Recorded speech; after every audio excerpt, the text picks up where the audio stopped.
क्या आप जानते हैं कि दुनिया में एक ही देश है जिसने अमेरिका पर हमला किया और उसे कभी जवाबी कार्रवाई का सामना नहीं करना पड़ा? मिस्र के तट से करीब 25 समुद्री मील दूर भूमध्य सागर में अमेरिकी नौसेना का एक जहाज चल रहा था। पड़ोसी देश के लड़ाकू विमानों ने शुरू में बिना किसी घटना के जहाज के ऊपर उड़ान भरी। हालांकि कुछ घंटों बाद उन्हीं विमानों ने जहाज पर हमला करना शुरू कर दिया। हमले में रॉकेट, मशीन गन और यहाँ तक कि टॉर्पीडो का भी इस्तेमाल किया गया। जहाज के संचार उपकरण नष्ट हो गए। अमेरिकी ध्वज को गोली मार दी गई और चालक दल मदद के लिए पुकारने में असमर्थ हो गया। जब तक हमला खत्म हुआ तब तक 34 अमेरिकी चालक दल के सदस्य मारे जा चुके थे और 171 घायल हो गए थे। बाद में हमलावर देश ने कहा कि यह घटना गलत पहचान का दुखद मामला था। उसने जहाज को मिस्र का मान लिया। अमेरिकी सरकार ने आधिकारिक तौर पर इस स्पष्टीकरण को स्वीकार कर लिया, लेकिन कई चालक दल के सदस्यों का मानना था कि हमला जानबूझकर किया गया था। विवाद और आगे की जांच के लिए बार बार कहे जाने के बावजूद अमेरिका ने जवाबी कार्रवाई नहीं करने का फैसला किया, जिससे यह आज तक अमेरिकी कूटनीति में सबसे विवादित घटनाओं में से एक है। और जिस देश ने हमला किया वह इजराइल था। सुना दोस्तों आपने, इजराइल इतनी खतरनाक कौम है ये कि अपने अलाई सबसे बड़े भाई को उस ज़माने में 1967 में भी उसने धोखे से पीछे से मारा उसको खंजर। और वो भी इतनी बड़ी वेसल जो होती है, शिप की वेसल बहुत बड़ी होती है, जो मिस्टेकन आइडेंटिटी हो ही नहीं सकता है कभी भी। इतनी बड़ी चीज़ है जो हो सकता है कि इजिप्ट के पास शायद नहीं भी था। इतना बड़ा वेसल जो एयरक्राफ्ट कैरियर जो फ्लीट होते हैं नेवी के, डिफेंस डिपार्टमेंट के, खासतौर से यूएस का यूएसएस लिबर्टी है और बहुत सारे उनके पास हैं, जबकि इंडिया के पास एक और दो हैं, चाइना के पास सिर्फ एक ही हैं। तो इसराइल इतना बड़ा धोखा दे सकता है, लेकिन मजबूर है यूएस, अमेरिका मजबूर इसलिए है कि अमेरिका में इसराइली लॉबी चलती है।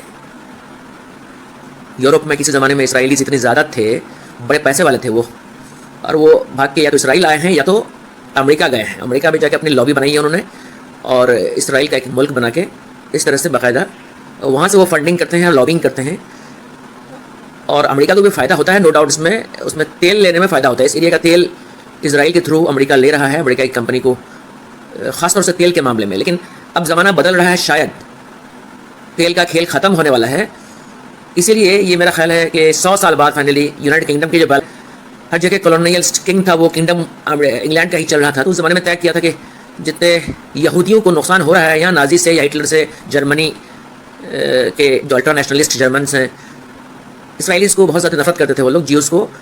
उस ज़माने में यूके ने एक बेल्फोर डिक्लेरेशन 1925 में बनाया, जिसमें यह तय किया कि भाई पैलेस्टाइन में जाके ये लोग रह सकते हैं अगर इनको, चूँकि वहाँ उनका मस्जिद अक्सा जो ज्यूज़ का भी एक सैक्रेड प्लेस है। और चालाकी से यूनाइटेड किंगडम ने उस वक्त ये काम किया था, लेकिन तमीज़ से इसराइल रहने की आदत नहीं थी उसको थोड़ी सी जगह मिली थी रहने के लिए। लेकिन 1967 में बाकायदा एक वॉर करके इसराइल ने, ये जो भी देख रहे हैं ये मैप, ये ब्लू वाला हिस्सा जो है इसराइल का हुआ है 1967 के ज़माने में। और बाकी जो वेस्ट बैंक का जो हिस्सा है वो उसके अंदर जो देख रहे हैं, तो ब्लू के अंदर जो देख रहे हैं वो वेस्ट बैंक का हिस्सा है जो प्लस-9 के लिए बचा हुआ है अभी। तो कहानी कुछ इस तरह से है। और फाइनली इसराइल ही वो जो धोखे से पीछे से मारने वाला जो दोस्त या दुश्मन जो कहिए उनको अमेरिका का, वो इसराइल ही था। और ये सारी जो है, अगर ये कहें कि यूके ने शुरुआत की उसकी, लेकिन फिर तेल आने के बाद और सेकेंड वर्ल्ड वॉर के अमेरिका के जो दादागिरी बढ़ने के बाद, आप एटम बम जब गिरा देते हैं तो दादागिरी आपकी बढ़ जाती है। और तेल का खेल, तेल फ्री में लेना है मिडिल ईस्ट के पूरे एरिया में, जो कि दुनिया का 70% ऑयल जो है, ये मुसलमान कंट्री बोलिए या ऑयली कंट्री बोलिए, एक्चुअली जो अरब कंट्रीज़ हैं जो मिडिल ईस्ट में हैं और अफ्रीका के, नॉर्थ अफ्रीका में है मोस्टली, जो इजिप्ट, अल्जीरिया, मोरक्को, लीबिया, ये सारे जो हैं, और बाकी ईरान, इराक और ये सब जो सऊदी अरब, ये सब कुछ जानते ही हैं हम। ये पूरी जो अरब कंट्रीज़ हैं उसको ऑयली कंट्रीज़ भी बोल सकते हैं। अमेरिका के दृष्टि से जो है वो ऑयली कंट्रीज़ हैं। बड़ी बड़ी कंपनियाँ जो 5-6 बड़ी तेल की कंपनियाँ दुनिया में जो हैं वो उसी का मज़ा ले रही हैं गुज़िश्ता 50 साल से। शुरुआत यूके ने किया है, इंग्लैंड ने किया था 1925 में। गुज़िश्ता 50-60 साल से फ़ायदा उठा रहा है अमेरिका। और यूके भी जब पीछे हट गया तो फाइनली 2025 के सितंबर में भी यूनाइटेड नेशंस के जो 80 नंबर 80 UNGA जनरल असेंबली की जो मीटिंग हो रही है, वहाँ जाके पैलेस्टाइनियंस को स्टेटहुड का, उनकी अपनी स्टेटहुड मिले, ये डिक्लेयर किया है फ्रांस ने, यूके ने, ऑस्ट्रेलिया ने और कनाडा ने। खासतौर से ये 4 बड़े नाम हैं और बाकी 5-6 यूरोपियन कंट्रीज़ हैं। यूरोप की कंट्रीज़ अब नहीं चाहते हैं कि हम वो नेटो और मतलब नेटो और अमेरिका के साए में रहें हमेशा, चूँकि हकीकत बहुत लंबी चौड़ी है जिस पर अलग वीडियो बनाई जा सकती है। यूरोपियंस आराम से जीना चाहते हैं, आबादी भी उसकी कम है, ज़्यादा जवान लोग हैं भी नहीं वहाँ, और उनके पास वेलफेयर स्टेट का तरीका यूज़ कर रहे हैं वो लोग वार अब नहीं चाहते हैं। ये अमेरिका और इसराइल ही है जो, और अमेरिका में CIA डीप स्टेट उसकी, और एक जो तेल की जो खासतौर से रिपब्लिकन पार्टी में काफ़ी ज़्यादा तेल के उनके डेमोक्रेट्स में बोलेंगे तो डेमोक्रेट्स में भी है, रिपब्लिकन और डेमोक्रेट में कोई ज़्यादा फ़र्क आजकल नज़र नहीं आ रहा है। इसीलिए देखा होगा एलन मस्क जो कि थोड़ा सा जेन्युइन लगता है,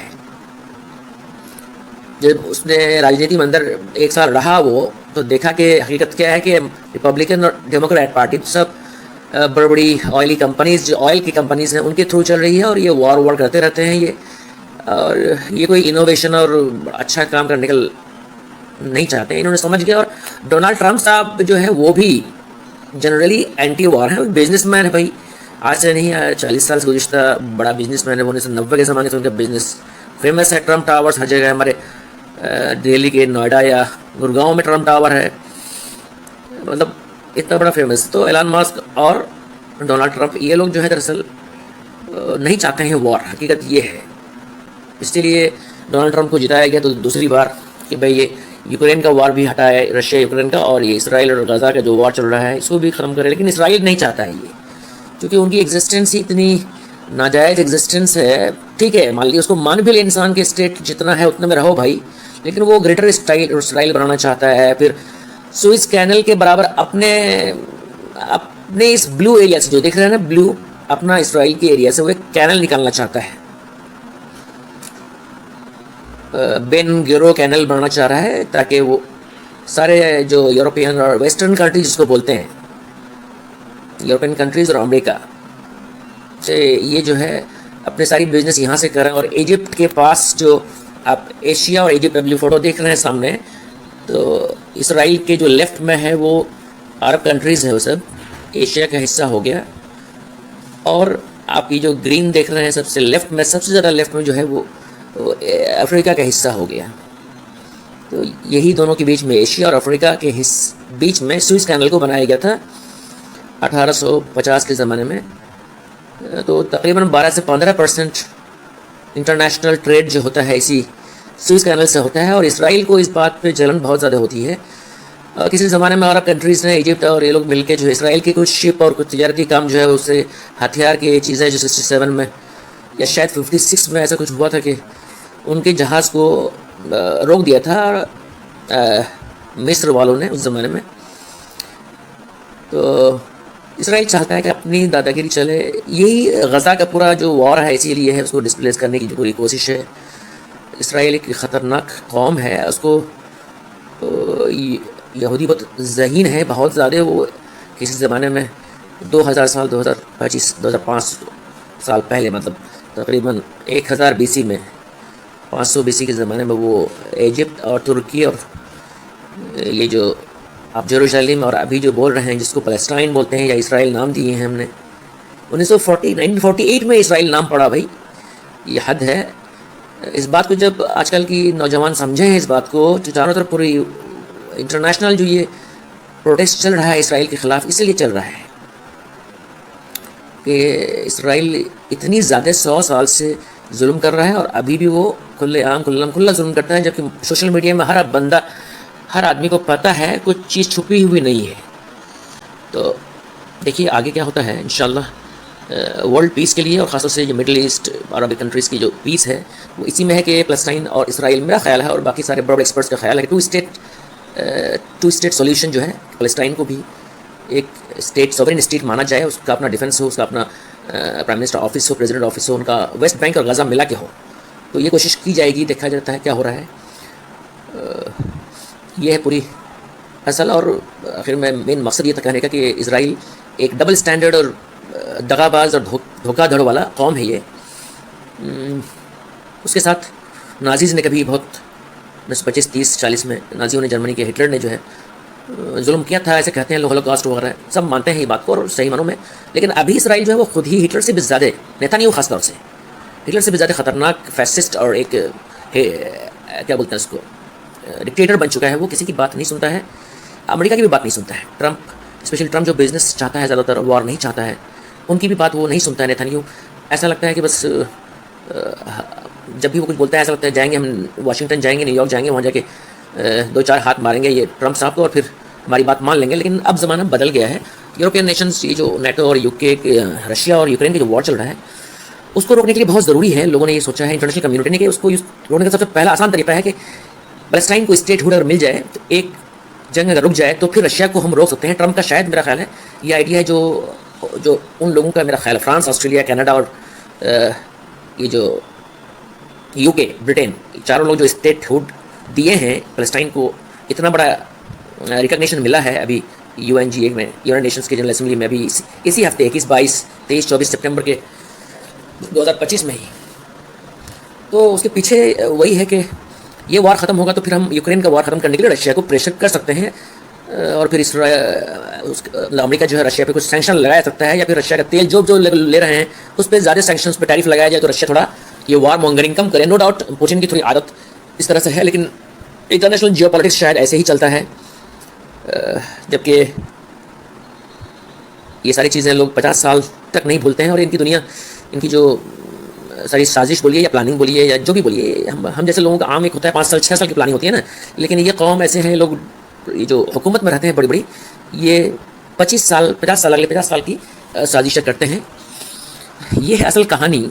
दरअसल मिडल ईस्ट वॉर और इसराइल, पैलेस्टाइन, और जो रशिया, ईरान, चाइना भी साथ आ गया है। गुज़श्ता चाइना बहुत मजबूत हुआ है इकोनॉमिकली, इससे रशिया और ईरान को एक फ़ायदा पहुंचा है। गुज़श्ता 20 साल में ये चीज़ 20 साल पहले ये नहीं था, जबकि गुज़श्ता 20 साल क्या, 1990s में भी अमेरिका ने हमला किया, इसराइल कहने पे सब हमला किया गया है। रेजिम चेंज इराक में, ईरान में भी हमला करने की कोशिश की गई, और बाकी सारे मिडल ईस्ट अरब कंट्रीज़ को 20, 25, 30 साल में जो है ना, 1990 से सुन रहे होंगे आप, इसराइल के ख़िलाफ़ सिर्फ एक ही मुल्क खड़े होकर 1979 में, 1980 के ज़माने में जब ईरान में एक वहाँ के जो बादशाह किंगडम ख़त्म हुआ, US का जो पॉपेट किंग हुआ करता था वो ख़त्म हुआ, और वहाँ की पब्लिक अपनी रिपब्लिक ऑफ ईरान बनाया उसने, इस्लामिक रिपब्लिक ऑफ ईरान।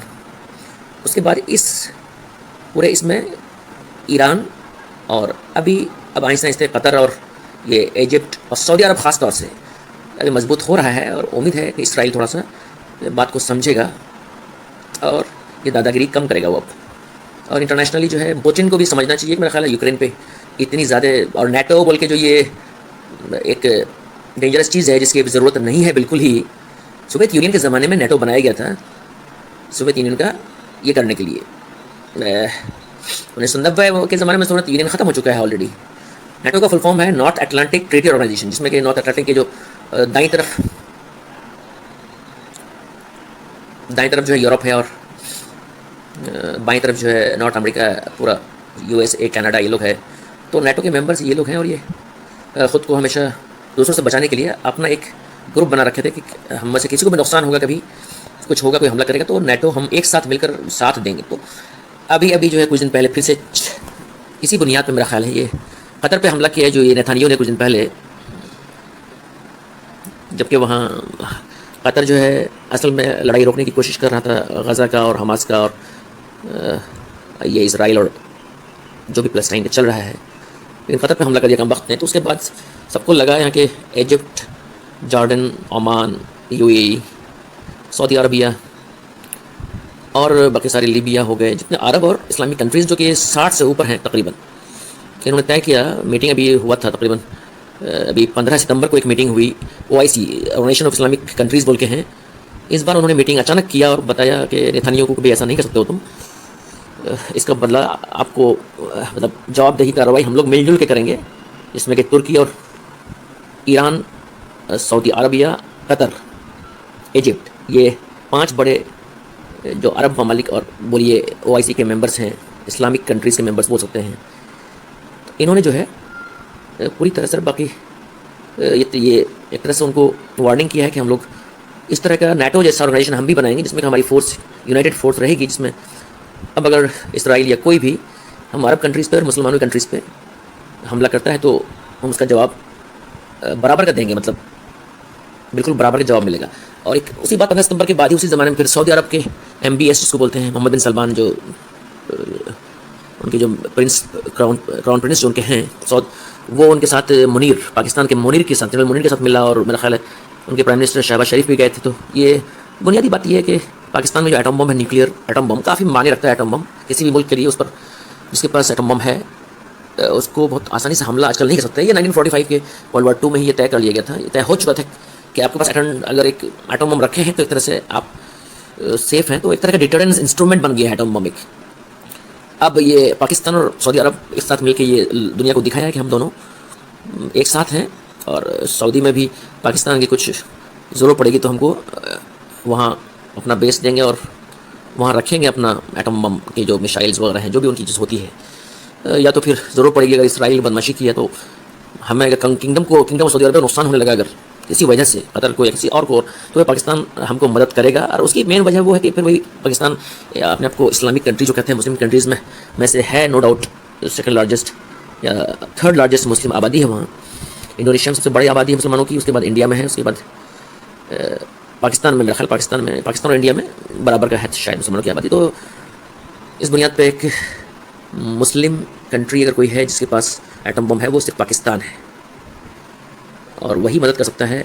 इन बाकी तेल वाले जो ऑयल की कंट्रीज़ हैं, या अरब कंट्रीज़ बोलिए, या जो भी मुस्लिम कंट्रीज़ बोलिए, सब मिला जुला के ये OIC के वो 50, 60, 54 और 60 ऑलमोस्ट 60 मेंबर्स हैं उसके।